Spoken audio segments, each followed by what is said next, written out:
Thank you for coming on the podcast, Carli. Thank you very much. Cheers. How are you? Cheers. All the best. Thank you too. Had a busy day? Been baking today. Have you? Yeah, In baking. your tea house? Yes. Yeah. How's it going? How's your tea house? Yeah. Yeah. How's your tea house? How's your tea house going? Yeah, it's great. We're going into our 8th year this year. Eight? Eight. Fuck. Eight. Yeah.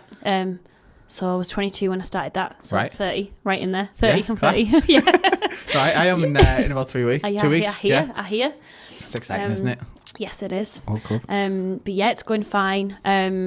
Just want more. Yeah. World Yeah. domination. Yeah. When you were 22 and you decided to open your tea house, I remember it when you first opened your nice little tea house. It was lovely. Yeah. Still is lovely. Obviously, Yeah. it's just a little bit bigger. Yeah. Were you straight out of uni? When you finished uni, did you go into a job, or did you think, I'm going to open my own business, I'm going to start my tea house? Yeah, I did get a job straight away after uni. Uh-huh. I did a fashion enterprise degree, so like fashion business. Okay. I particularly liked the business side of it. I thought it was really exciting. I didn't know anything like that at school, so it was something new. After I think a lot of people when they do courses at uni, you realise how much you actually hate that particular course.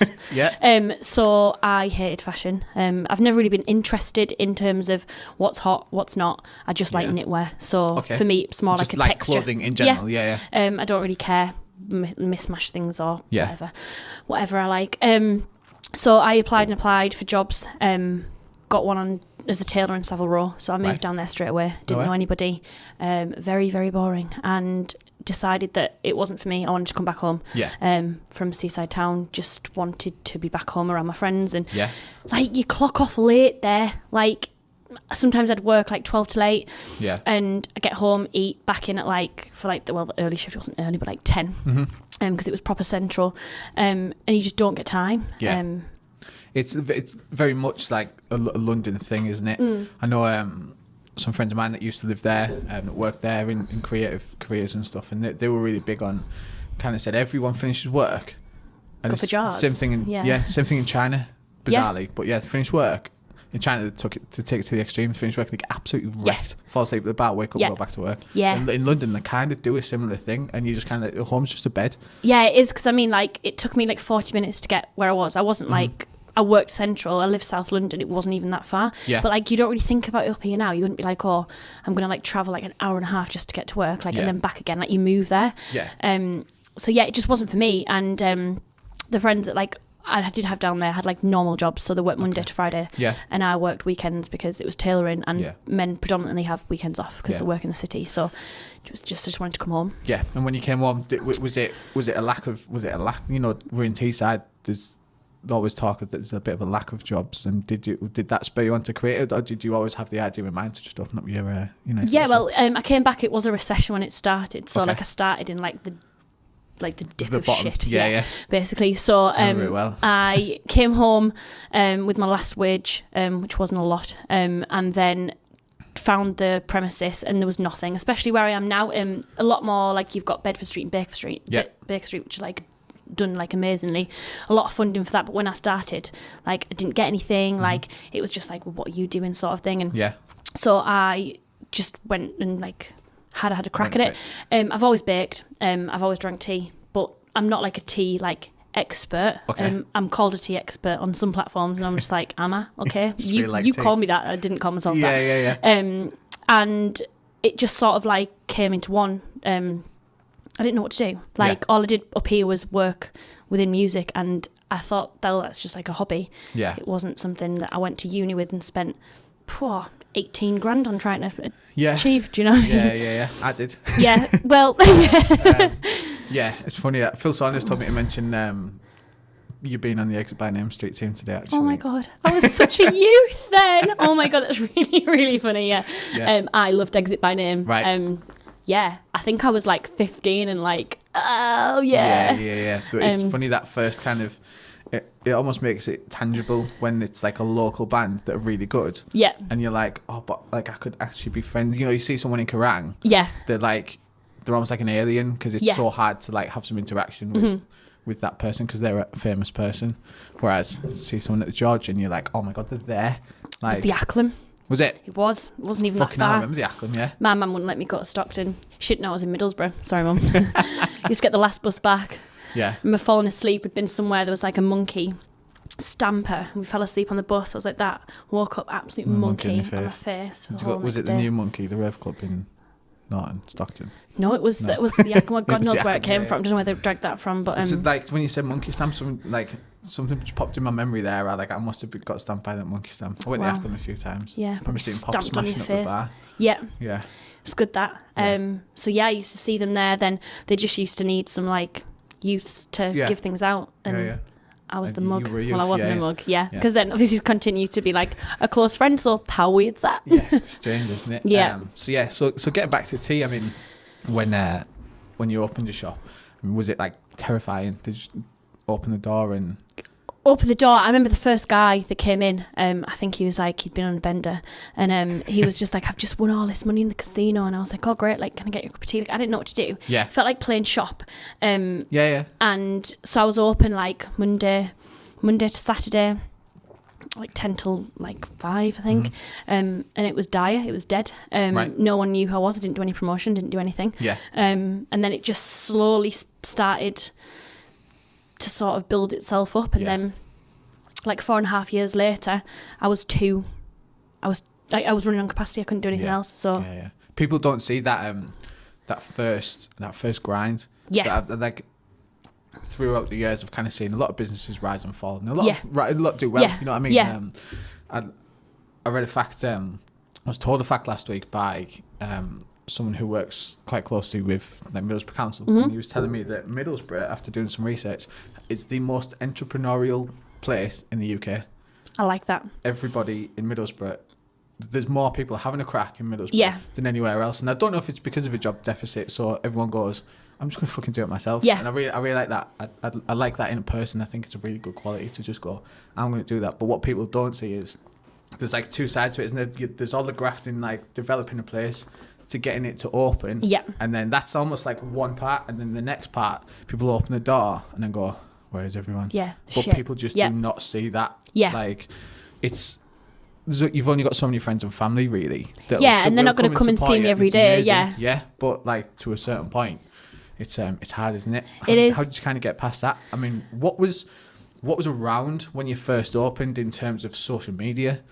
Well, there was Instagram, Facebook. Instagram had just started then. To be honest, scrolling back and looking at some of that is just like appalling. Like Time Hop will come up on my phone, and like say if some of the girls are in, like Jess was a big follower from like the start, and we'll just go through and I'm like, Time Hop, I'm like, oh no, and she's like, look at it, and I'm just like, I can't look, and I'm just like, oh shit, like how embarrassing is that like I put that online, and I'm like, right, go through yours, let's have a look at that. And so it was more like Instagram, more image-based things. Well, it was still Facebook too, but it's more image-based things now. Not that hot on Twitter, I probably should be, but it was more Instagram just to grab people in. I mean, it's quite an easy business to take photos of cake, and it's just like absolute cake porn. So people are like, I want that, rather than like, I couldn't just take some photos of like, I don't know, some tiles or something. Do you know what I mean? Like, it's really hard to do, but it was just the social sort of thing. I've never done any paid promotion in terms of like magazines or anything like that, because I just think there's sort of a story there. So if people wanted to like know things, like come and ask me rather than me completely like hammering it, because I just think like if I ploughed money into something and it's not going to work, then I'll be so harsh on myself. But when you were saying about like Middlesbrough being like that entrepreneurial, like I can completely see it. Like it's so refreshing. Like around the time when I opened, it was when like Kirsty and Phil had said that we were the worst place to live in Middlesbrough and stuff like that. And I just think, like that's the bottom. Like in a way that's good, because we can't get any lower. Like we can only get better. And I just think like what people here have got in their heads, like, well, what have we got to lose then? Like, so go for it and like have a crack at it. And if not, you can say you've tried. I mean, I want to do more. I want to do different things. Like I dib and dab in like other things, just because I feel like my creativity can like sort of dwindle a little bit, and then when I do something else, like you realise what you've got. When you start one thing and all of a sudden and you're okay at it, you just like branch off to it's quite a nice feeling, isn't it, when even just like, I think momentum is massive. So if you achieve one thing, you just go, I'm just going to keep going, And like that is like, that's the key, I think. Yeah. Just like this week I feel really inspired, but you have weeks when you really don't. And like, I think hanging around people that are not even necessarily like similar, but have like a similar sort of like business mind, you can learn from them. And like, you find like people inspiring, you find like just like random things inspiring, just to like, you look at things a different way, don't you? Yeah. I mean, I'm by no means like graphic designer or anything like that, but some of my job entails working with Photoshop and creating little bits of things. And even I've kind of toyed with it, and obviously working when I worked at 10 Feet Tall, we created a lot of flyers, and I worked with graphic designers. So now you look at things differently, don't you? You don't just look at a magazine, see a magazine, go, why is that like put together? Like, why is it? And what's like the meaning? And And it's similar with businesses, isn't it? You look at it and you go, why are they doing that? Like, what's like, it's, you know, a lot of people, again, some places kind of look at things and they go, they're doing that because they're failing or whatever. And you've got to kind of dodge that, I think, and be like, well, like what's the point behind it? Why they're doing it? Is it working? What can you...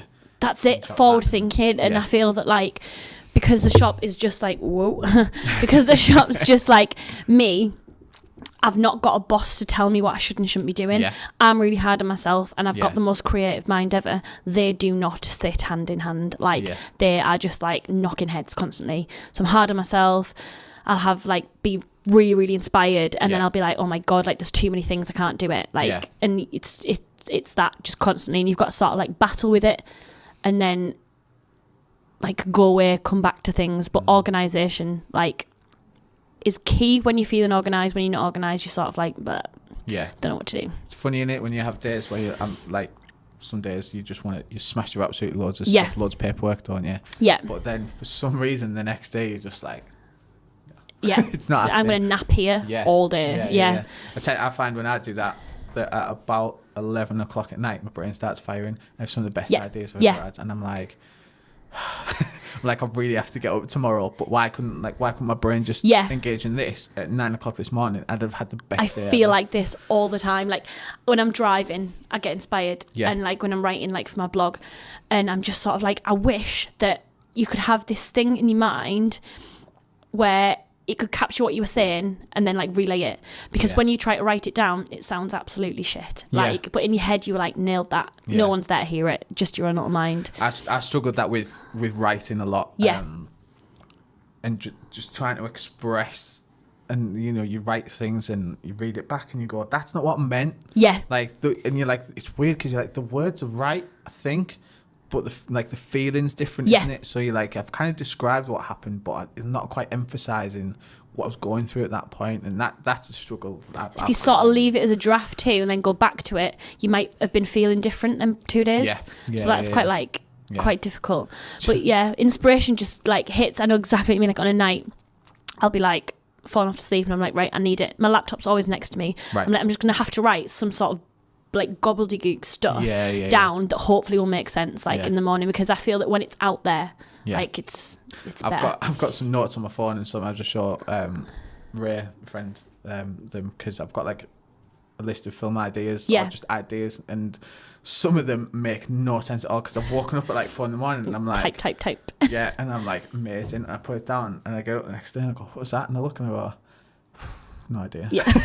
I'll leave that, sit on that. I'm like, I'll wait for that to come back. I'll show you one later, because like it still makes no sense. I'm trying to think of it now, but interesting, isn't it? So when did you start kind of writing and blogging? Started doing that about 3 years ago. 3.5 years ago. I think it was more, I wanted to like create imagery, and I had nowhere to put it. I'm not a fan of photo albums. I'm not a fan of having things around me. So for me to have photos and for like my mum to just see what I'm up to, was to put it online. But then I think I've got a lot to say. So just to add a little bit of like text to it. Then I started like looking at more bloggers and what I find interesting.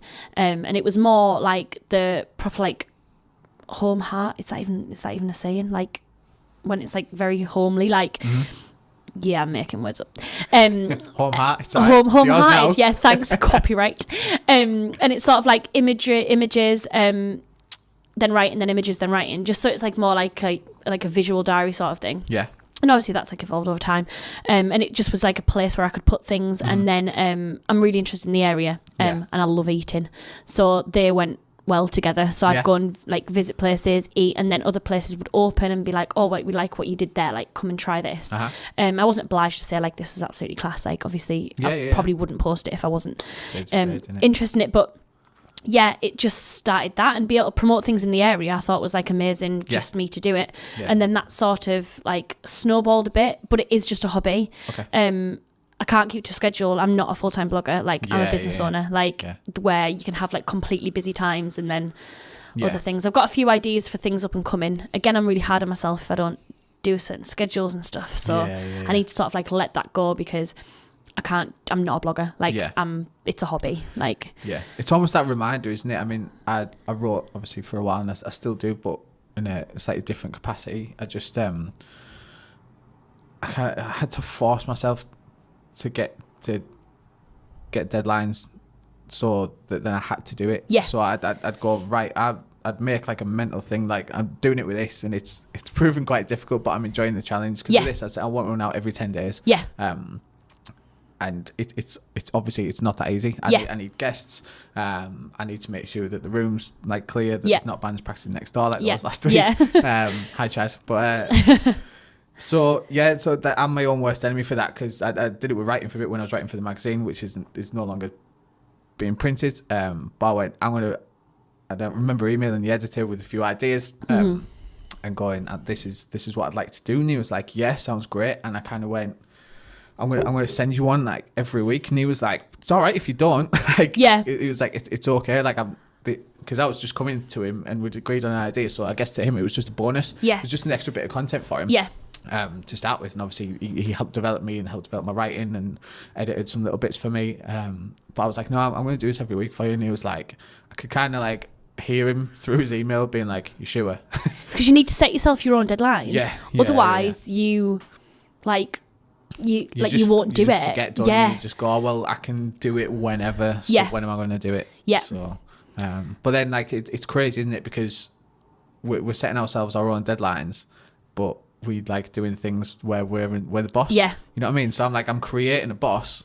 But you don't like it. Like I hate myself. I'm like, why the fucking doing this? Why did I bother? Why don't I just fucking sit at home and watch the Sopranos instead? Like, strange beings, aren't we? You just find something and you run with it, don't you? Because life's for living, I guess, isn't it? It is. And like I was meant to have one out like 2 weeks ago. Then but did anybody know? Did you tell anyone? I did, and I looked at my post early and I was like, blog post out tomorrow. I was like, no, it's not. It was because I had everything ready and I'd edited it. I was in a really good place in my mind. I finished in the edit, had some photos ready, did all the back stuff for SEO, all that sort of thing.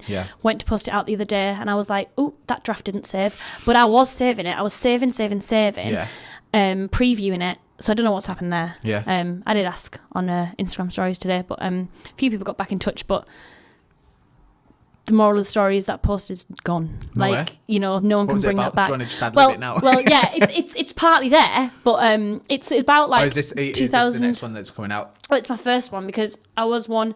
It's quite deep. It's about like will I be alone forever? But I'm trying to change the title because it makes me sound like emo as shit, right? Spinster, and so I'm trying to change that to be more of like how people can be like a lone wolf, because I'm quite independent. I'm all right on my own. I do like a bit of company, but is that it? But you can survive. Do you know what I mean? So it's sort of like based on that, and I thought I can't have that as my first post of 2018 because it's just going to be like violins out. You know what I mean? Like she is sad.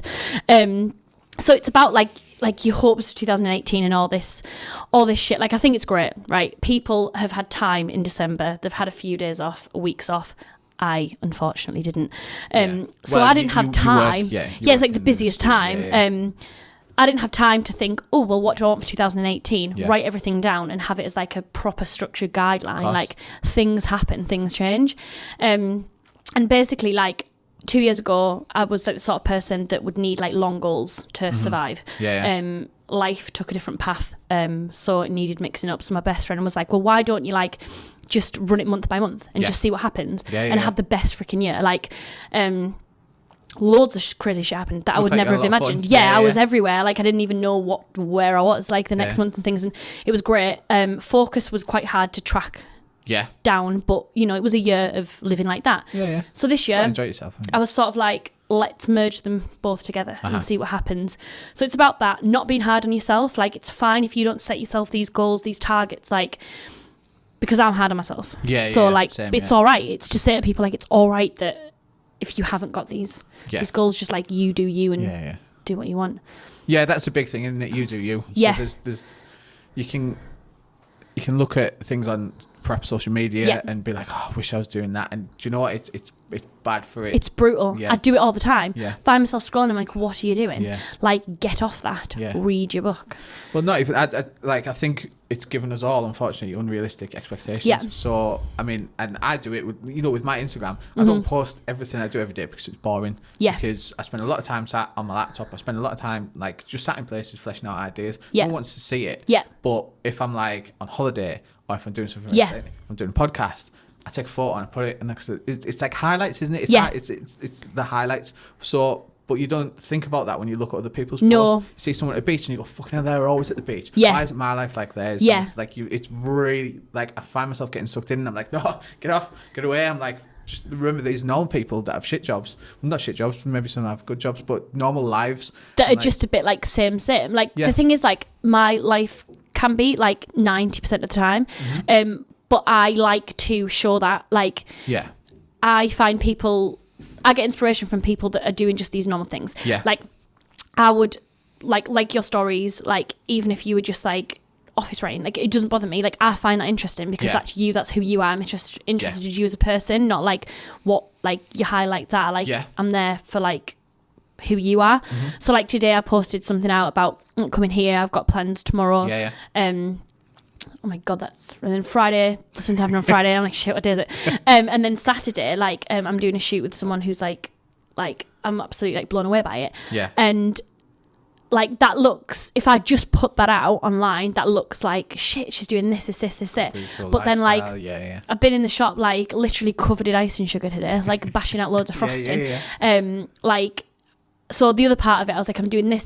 But I was like, but then there's the things that people don't see. So I was like, I'm doing my laundry. I'm writing 2 blog posts. I'm doing all this. So I'm doing all the admin. I've got to take my bins out. I've had no hot water. Like, I have now had a shower. But this morning, like, where I live, like, they've been doing, like, development and everyone's pissed off because, like, everyone's got no hot water. Like, you know, like, that's good. Like, it's nice. It's real. I think, that's the biggest thing. And that's one of the things I found was like the nicest thing when social media first kind of exploded was that, like, just like the look behind the curtain almost of nice little bits of just when people show like that actually like I've just spent 8 hours sat on my computer or I've just been sat on the couch all day eating shit watching Dexter or whatever they're doing. You kind of like, it's almost reassuring, isn't it? Like, because you relate to it too. But I find them blogs and like things like that more interesting. Rather than like, I bought this. It's like, well, where? If I get all that, if I had all that money, like, or like if I did certain things, I'd do all these hauls. Whereas like, I can't do a haul. One, I don't buy things online, and I don't like shopping. Like food shopping, different kettle of fish.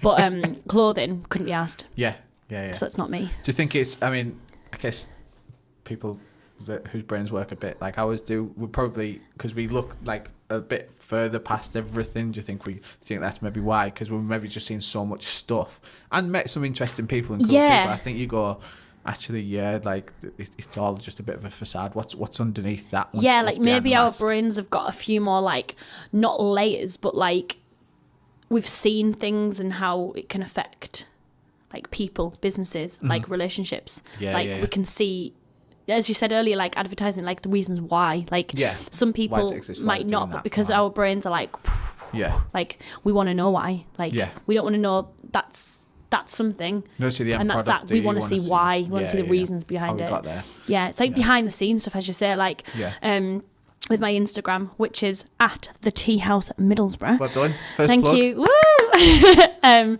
Like, it's the behind the scenes. It's like, it's me, it's the girls, it's the cake pictures, it's everything. I've got a meeting on Friday with a creative guy who we don't know what to do in terms of maybe the Instagram. Like, do I go down the route of just having a professional one and then one for like one. me? Like, I don't know. Like, I don't know that.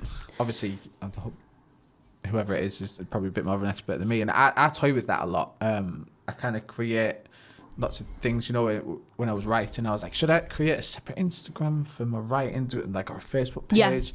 And then I kind of thought, well, when people do it, like, you can go either way, because I think, oh well, certain people that I find interesting or influential, I go, they do both on, you know, so they have all the, like, a musician will have all his music on there. They'll also have like all the stuff about him and his wife. The tattoo artists in the tattoo shop do it a lot, and they're a lot of them have, and run them very successfully, have really big Instagram pages just for the tattoo work and Instagram pages just for the personal life, and they're both pretty popular. And they both kind of serve a purpose. So it's interesting. You have to let me know what you decide to do. I don't know what to do.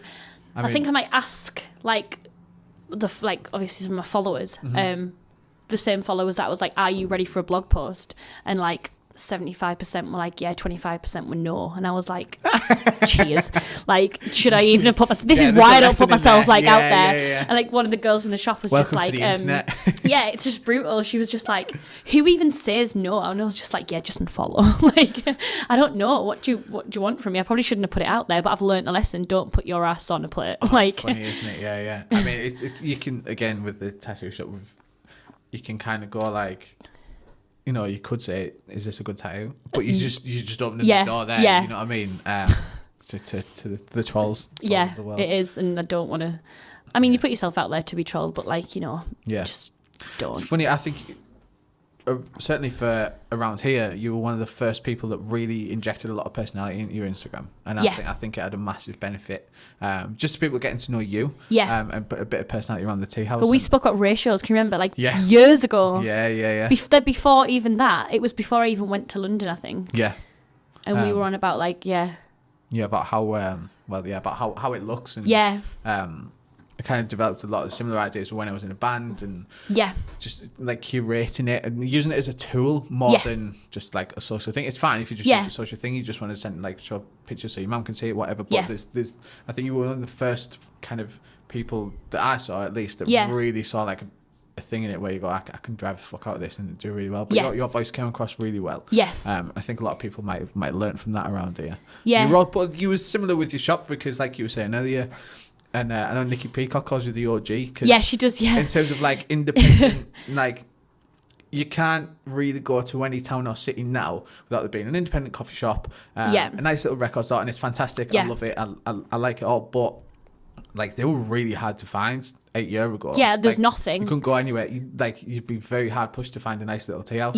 And it was kind of like a nice little hidden gem in Middlesbrough. But you were one of the first ones to take the leap, weren't you? I was. I mean, my competitors back in the day were Starbucks, Costa. Like, that was it. Do you know what I mean? Like, now, like, you've got the say competitors. Like, I'm friends with all of these, like, independents. Do you know what I mean? It's not a competitor in like a... It has got a lot like negativity around the word competitor, but I've got like Off the Ground, you've got Bedford Street Coffee, then you've got like Songbird Bakery do cakes, and like you've got like That Cake that do markets and things that we do together, but like we get on, like like, why can't businesses work together to create something together? That's a big it's huge. Thing, like, if someone started a podcast or whatever tomorrow, I'd be like, this is amazing. Like, do you want to talk about a podcast? Like, do you want to, like, and people do not see the benefit in that. They don't, and they're like, it's like they want you to not get on, and then what's going to happen? Both businesses are going to suffer because you're going to spend all your time slagging each other off. Like, what's the point? Work together, use your followings. Like, I wish I'd learnt it when I was working in nightclubs, and kind of instead of seeing things pop up and being like, you know, a lot of it was probably jealousy, because a lot of the places had some good ideas, and I would be like, it's fucking shit there. But it wasn't. It was good. But I wish I'd kind of like, you know, approached them and said, you know, let's do a crossover. Do you want to come DJ in here on Friday? Like, you know, like, like stuff. Mix it up and use like your following to like your advantage. And vice versa. Like, I mean, live and learn, don't you? It's nice to learn these things, but you know, I wish I knew that when I was younger. Could me really too. I think like I've learned that from when places started to open. So it was a good like maybe 2 years into like, so into my 6th year. That's when places started like opening, and you had the people that were just like, well, like, tell me your business plan. Like, how did you start? Like, who's your suppliers? Like, literally, like, someone called the other day to ask for like our like recipe, which is like fair enough, but like, I'm not going to give you that. Like, you can go on the blog and then you can like, you can see other things. Like, you know, like that's that's like someone just going in and asking for your house keys, you know? Like, like... Someone asked like the other day, actually. But it was, we were doing... For her house keys, for the recipe. Yeah. It was just, but it was innocent. We were off the ground doing a soup kitchen, and obviously you supply the cake sometimes there, don't you? Yeah. But whoever it was like helping us serve, was like, oh yeah, what's the recipe? And she was like, I just can't tell you because like I'd like to. And she was like, because she was just a nice little Chinese lady helping out a soup kitchen. But we were like, it's kind of like under lock and key because it's it's the business, like come and pay for some. Get hooked on it like heroin. Like, yeah. But yeah, people, they're mad, aren't they? Yeah, and that's why I think a lot with like the blog is I can put different people on there. Like I can put different businesses. It doesn't just have to be food. Like it can be anybody. Like I remember one of my first ones. Like I went to Rue Grooming and like spoke to them because I thought that was like a really good thing. And I tell you what, with that year, that was like my it was the third most read blog post in that year. Right. Like my blog, it's not necessarily like female based, but doesn't that show that like there's different people like looking at it? And definitely. So I like to like do a lot of different things on it: lifestyle, food, like independence, just loads of different things. Yeah, it's nice, isn't it?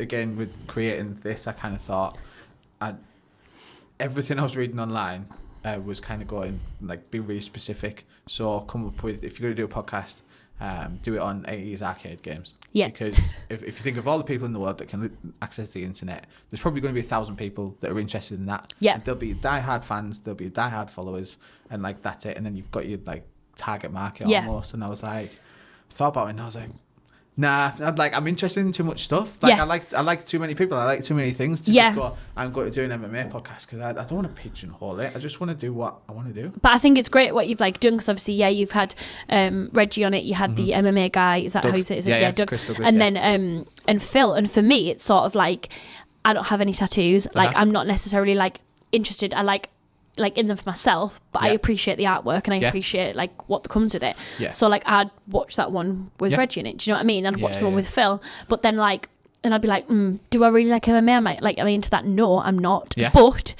if them two podcasts have like got substance, that's obviously going to be great too. And then I'm going to learn something. So it's sort of like you're hitting, hitting areas. Yeah. And just like I get really bored with certain things really quickly. Not that I'd get bored with doing a podcast. There's only so much you can talk about fucking 80s arcade games. Yeah. I mean, and that sounds like a really strange reference, but that was literally one of the examples. Like these guys have whatever podcast and it's like really big on YouTube and all they talk about is fucking like fireworks and you're like, what? You want people, you want like who they are, what they're about, what like inspires them. I'm more interested, and what makes them tick. So like kind of regardless of what they do, I guess if you had any business, I'd probably get you on because you're quite interesting, you've got a lot about you know what I mean, so like active mind very much and it works and it translates well for talking.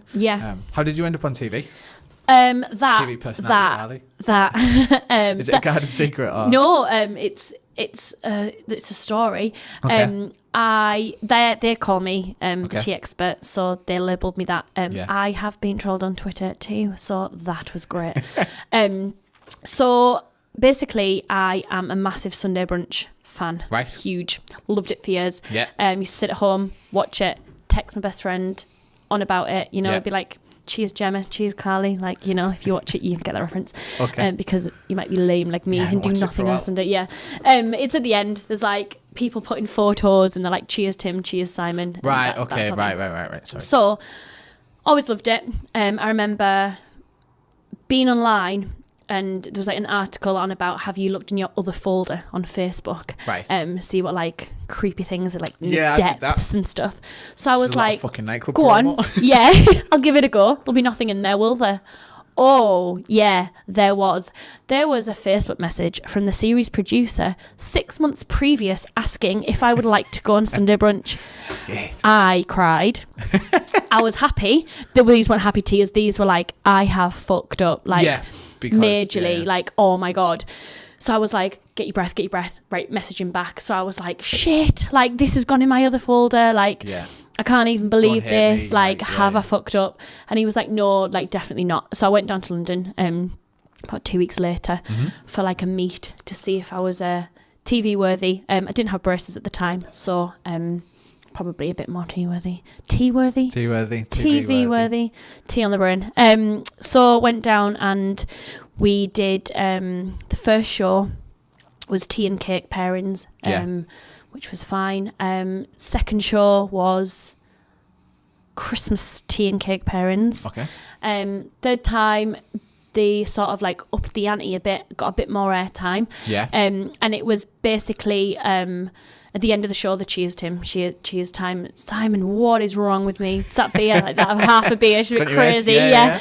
And sort of did some iced tea cocktails with the guests. But some of the guests, one was vegan, one was complete teetotal because he made a dick out of himself on TV, so he wasn't allowed any alcohol.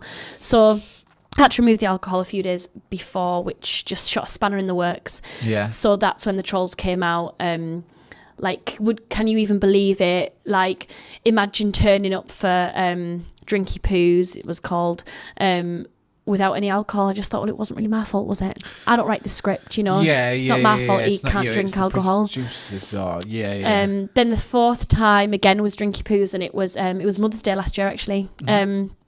And it was last minute. Had to leave the girls in the lurch at the shop to do Mother's Day. Yeah. And went down, and again it was like Mother's Day, like cocktails with alcohol and stuff like that. Class. Hopefully again soon. I want my braces off before I go back on. Yeah. So I'm a little bit self-conscious when it comes to that. Yeah, because it's zoomed in. How did you find the whole experience? Like, I was on the set of Red Army TV last week. Really? Yeah. Slightly smaller scale. No, it's great. But I worked a lot on kind of films and film creation on a really small scale and like music video creation, but I'd never done any like TV stuff. Yeah. So I was really excited because I was like, fucking hell, I don't even know how a TV show works. It's totally off my radar. Yeah. Despite having something called RBTV. Yeah. Like, I don't know what I'm doing. Don't know if you can tell. But no, it's great. Yeah, so I mean, how was it kind of like going there and being in the green room and, you know, surrounded by famous people? Yeah, it was a little bit surreal. Was it? Yeah, and I think that I've gotten more nervous as it's gone on. Really? So I think I need to bring it back to basics and not be that scared. Yeah, made a good few friends actually doing it, and yeah, I just loved it. Yeah. Like, obviously, I think working like within music, like when Exit by Name was all around, you sort of like, these people are in bands, and especially like some of the big ones that we had, and like I was around that, so you sort of are a little bit in awe, but then you have to do your job as well. You figure out how to deal with it. Yeah, quite quickly. And I felt like that was put into play. Like they're like, they are obviously like huge celebrities and things like that. It was more, I guess the bands that I was like more interested in. Yeah.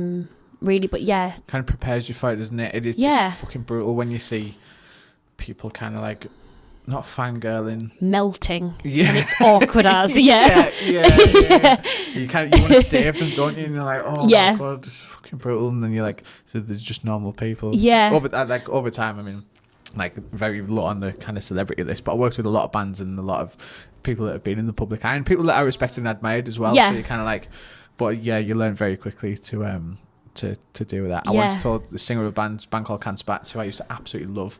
Thought they were like the coolest people on the planet, and then I met them and they were lovely.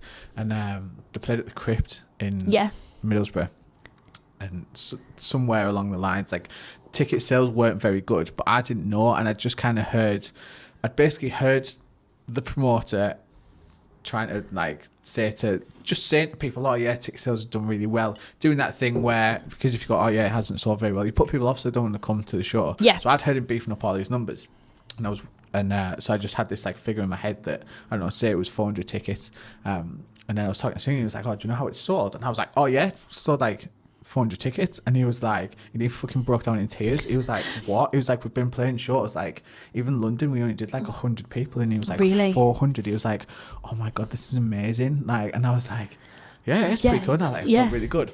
And then the promoter, Phil Saunders, I think, then like he kind of went back and told the rest of the band, and everyone was like fucking buzzing. And then like Phil was like, did you tell him that like 400 people? Sure. So he was like, I kind of have to run through like ticket sales with him, and it's like 100. And I was like, oh, yeah. And I was like, not only have I like broke his heart, because I could have just said, you know, I think I think it's done all right, you know. Yeah. Maybe like 100, which is the same as London. I couldn't I went that way, but I didn't know. So I was just like, I fucking built him right up and then just dragged him straight back down. You know what I mean? So I was like, oh fuck, and then. Can't do that once or twice, and you soon learn to. How many people were there? I think about 200 turned up in the end. It was a Not really too good bad, gig. yeah. It was a nice show. Yeah, Shit. I actually came up on my time up about 7 or 8 years ago. This fucking dire, like Nokia 3210 picture of them sound checking. It was like, you know, like caps lock, like can't spat sound checking. Yeah. I'm absolutely like backflipping with joy right now. And I looked at the picture and I was like, I can't even like. I need to backflip out the door. Never do that again. Yeah. Good times.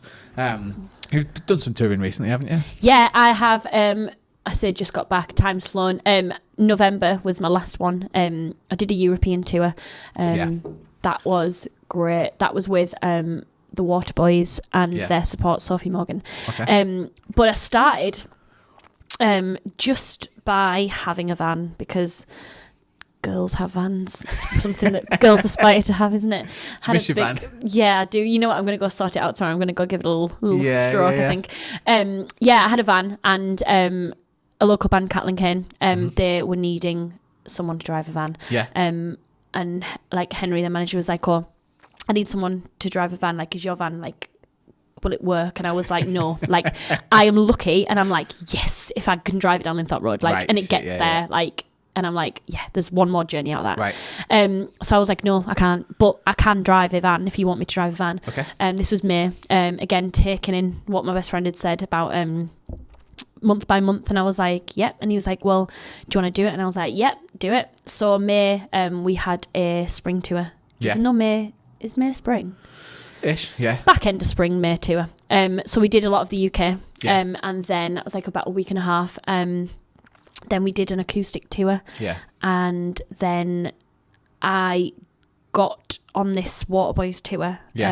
It was part UK, which I was meant to be away with another band, which fell through, but so I didn't do the UK. I did all like the pre-production, so I did like all the booking, everything, like liaison and shit like that, from my from my chair, and then was able to do the actual European tour. Class. So off I went from Middlesbrough down to I can't think what it's called. Near Liverpool. Until near Liverpool, picked up a car, and then I set off from the UK down to Dover, through France, Belgium, to Germany 2 days before everybody else, because we had to get the car out there. Right. So off I went to do that. Can't speak a word of no language either. Okay. And then met everyone out there, and then we did Germany, we did Norway, we did Sweden, drove through Denmark, we did Amsterdam, we did somewhere else, Belgium, and then they went back down to Spain, and I drove the car back. And you went back to it was amazing. Yeah. It was like about 2.5 weeks. Yeah. Mental. Drives were insane. Like a 9-hour drive obviously took like a hell of a lot longer, like in the depths of Norway. Yeah. Very tiring, but amazing. It's crazy, isn't it? Yeah. I really miss touring. Yeah. And, I never thought I'd say that. When I was in race, one of the reasons that we kind of fizzled out, and some of the guys are still writing some stuff, but it's never going to get to a point where we're gigging again. I'd be very surprised if it does. If you need a tour manager, do let me know. Yeah, give you a shout. Keep us in line. Fucking hell, we needed someone. We spent a year, we toured a lot. I toured with a lot of bands, doing a lot of video stuff, kind of behind the scenes stuff. And I'd always wanted to kind of check it off while touring with my own band. So when we first started touring, it was amazing. We did a lot of UK stuff, and we were just excited to be out there and excited to be playing shows. So then the next year, we started taking things a bit more seriously. We put a CD out, we got signed to a label, and we did every tour we could, and we totally fucking burnt out. Yeah. And, like there's only so many times you can... some of the shows were amazing, some of the shows weren't, and it was fucking really hard work, because a lot of the time we were sleeping in the van. We had fucking no money because we were working very like sparse hours because we were on tour a lot. Mm-hmm. We were all at a point where we were a little bit older, so we all had some bills to pay as well. So like, it kind of like at the time, sometimes it's like the best thing in the world, and it's amazing, especially if you can get paid to do it. But then like looking back at it now, I'm like, it was mint. I think it was really good for my head. Like, it's good for mine. Like I feel that I get so like into the shop that I get like confused and I want things and I don't know how to achieve it. Whereas if I get a break and do a tour, like I'm driving, I can't do anything apart from think. Do you know what I mean? I'm not on my phone. I'm not consumed by like social media. Like I'm driving and I've got my own thoughts.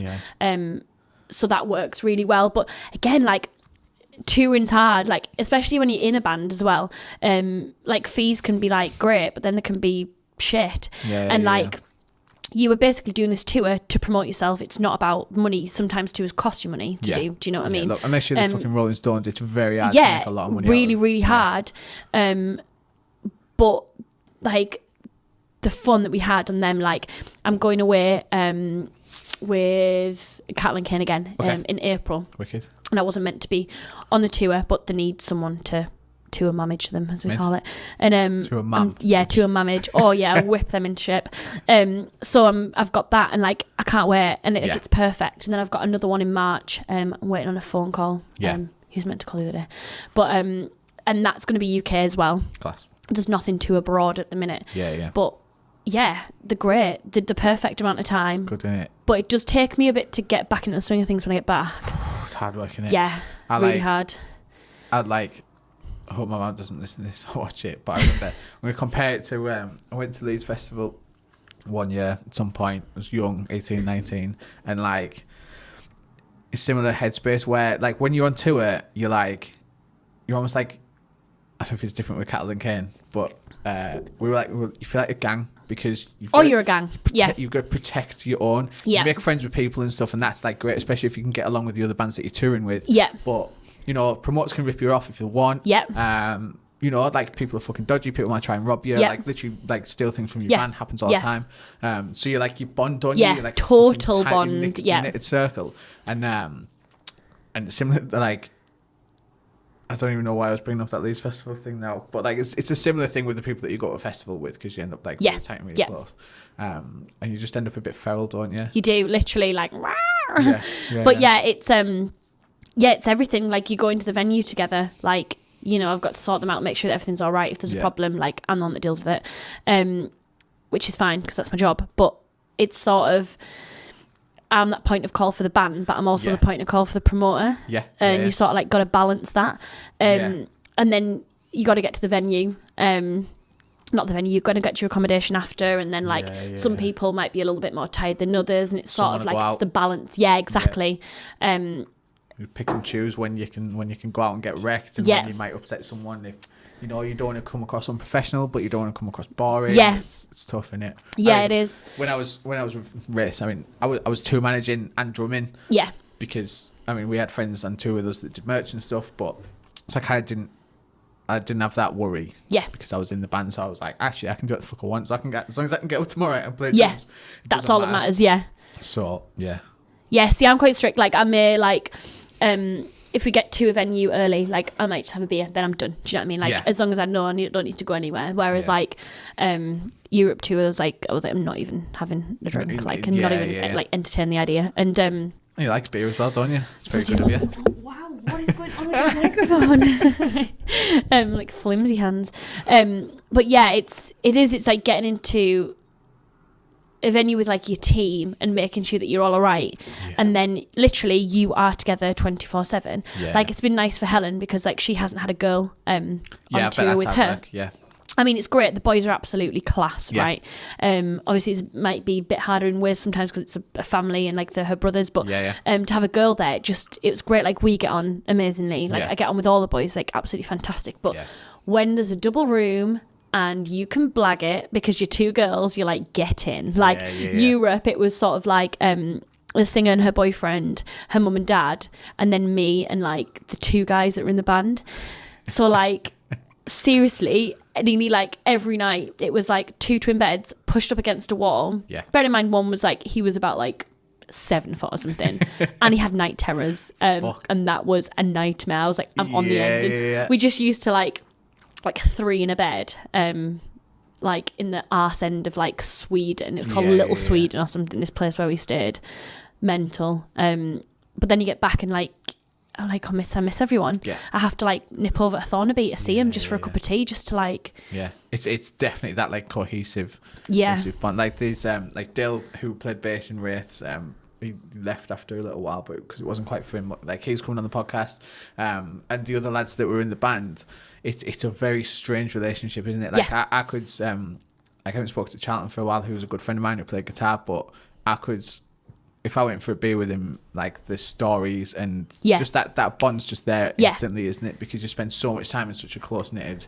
You'd like the hardest thing to learn is, well, you just learn when people want to talk, when they don't want to talk. Yeah. When you learn so many like subtleties about a person. Totally. That it's bizarre, isn't it? Yeah. And especially when you're the one like because I'm driving, so I'm like, right, we're stopping off here at this time, and that's just that. Like, if you want to get out, you don't have to, but we won't be stopping again. And it's like knowing how certain people are. Like, I know if someone's particularly tired that day, I know how the night's going to pan out. Yeah. And it's just making sure that everyone's happy. I mean, we went to Brighton and we stayed in this absolute shithole, right?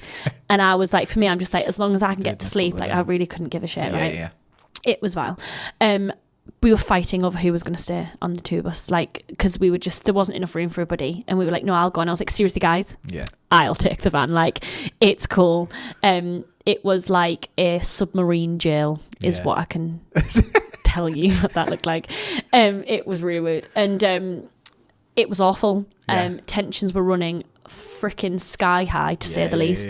Me and Joe ended up walking all the way down like Brighton seafront trying to find somewhere. There was nowhere. There was absolutely nowhere. I just fucking so I was like, right, you know what? Just, it was freezing. Right. All the ideas were there, and went back, and the next day, like, everyone's just like, just so pissed off. Like, even like the Weatherspoons was shit. Like, do you know what I mean?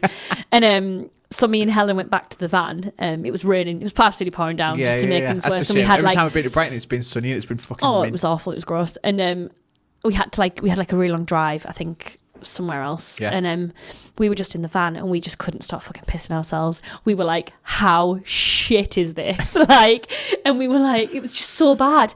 And but we just couldn't stop laughing because we were like, this is actually hilarious. Point, yeah. Where it becomes ridiculous. Yeah, so bad. Like, we looked like shit. Like, we didn't even know what the hell we were wearing anymore. Like, and I was like, Jesus, this is one for that submarine jail. Yeah. I remember, just speaking of Brighton, I was on tour with a band called Demoralizer, and they invited me down to like make kind of documentary. They were on tour with a big band called Hatebreed, who like, it was like amazing for them. So I went with them and kind of filmed it all. But the first day we went from Middlesbrough in the van, I got picked up, and I think we went to Grimsby, which is where they're from. Basically, we had to leave Middlesbrough at midnight, so I didn't go to sleep, obviously. Yeah. Go to Grimsby, pile the van up, and then drive all the way down to Brighton to like... Brutal drive. Like, thinking about it now, it doesn't sound like it should have panned out the way it did. But basically, by the time we got to Brighton, it was 9 o'clock in the morning, and I hadn't slept. Yeah. For some reason, and I couldn't sleep because I was filming everything. You know, the first day of tour, so everyone's excited. So there's loads of class stuff to capture. Yeah. And like, Brighton is obviously pretty trippy at the best times. Yeah. So I had no sleep. I was like trying to film everyone. I was like tripping up and stuff. It was like dead sunny. And I was like, am I on fucking like, am I on this planet? It was absolutely bizarre. I'll never forget. I was like, I had to double take because there was a guy, full steampunk outfit. Just like, I mean, it was busy as well because it was a Saturday.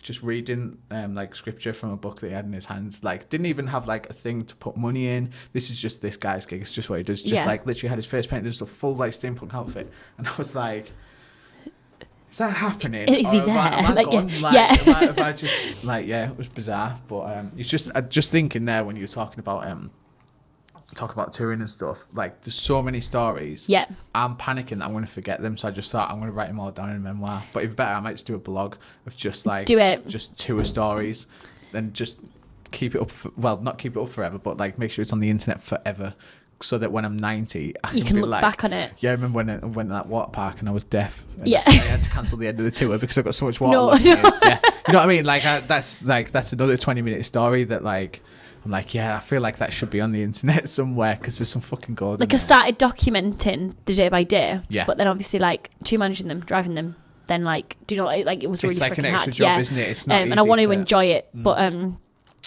we did. Well, I say we. Helen wrote something for some tour magazine online, and it was stories, and they were absolutely just brutal. I mean, I might see if they want 100 stories from the North Gloucestershire band. Like, I mean, that's it. I mean, they're more like folky. Like, it's not like the stories are just like a little bit different. But yeah, I went. I had a date on the first day of one of the tours, and it was arranged, and we had a little slot in between sound check and that. Everything ran over. So it ended up being me. I know, like he had plans with his friends after. I had plans, obviously, with the band. Yeah. And it ended up being me, him, his mates, and me at a 13 entourage, round a table on a date. Like, yeah. Didn't really go anywhere after that. Poor guy. I did leave my car key in Liverpool, and he had to post it for me. So there was that. Yeah. Cheers, bro. Whoever that was. Cheers, bro. Saint. Yeah. Cheers. Class. Yeah. Cool. So 2018, more touring. Take it month by month. Have fun. I sort of want to plan a bit more, just because like I want more with the shop, but I don't know what yet. We're going to be doing some pop-up kitchens in there monthly. Yeah. Because obviously we're working with like different independent like foodies, I guess. Yeah. So hopefully, Fran from Carli, he does Franafel. It's like vegan stuff. So I have to try some of his food. Yeah. He's got one on tomorrow actually in Hope and Union in Stockton. Yeah. So I'm going there. He's going to hopefully do one. I've got a meeting with the chili cake. Because James's food is unbelievable. It's tasty. He has some good ideas as well. Yeah, so maybe him. My friend has a company called Pork and Tonic. Okay. It's like pulled pork sort of way. Elizabeth's Kitchen, she does a lot of gluten-free things. Yeah. And I don't know, you did go, I think. It was opposite Bahia. You used to go to Bahia. It's like, it used to be literally behind where you live. I know what you mean. Yeah, of course. Yeah, it was gorgeous. So he doesn't have Bahia anymore. Yeah. And I'm craving Portuguese tapas. So I want people to come in once a month to come and do some pop-up kitchens, work well with different things, like open on an evening. Yeah. Sell some beers, that sort of thing, and obviously get more gigs going on in there, because that's like, they were fun. Yeah, I like the gigs. Yeah. So more of that. Sounds good. Where can people find you? People can find me on Instagram, which is the Tea House Middlesbrough. Cool. I'm on Twitter, but I don't really use it that much. Just troll me on it if you want. It's at the TB UK. Yeah. T spelt TEA. All my handles are all over the place. And then you've got Facebook, which is the Tea House Middlesbrough. Yeah. And then my blog too is thetb.com. Awesome. Yeah, plenty more hopefully uploads on that. Class. Yeah. Thank you. Perfect. Let's Thank you very much. Yeah, cheers. Thank you. Yeah.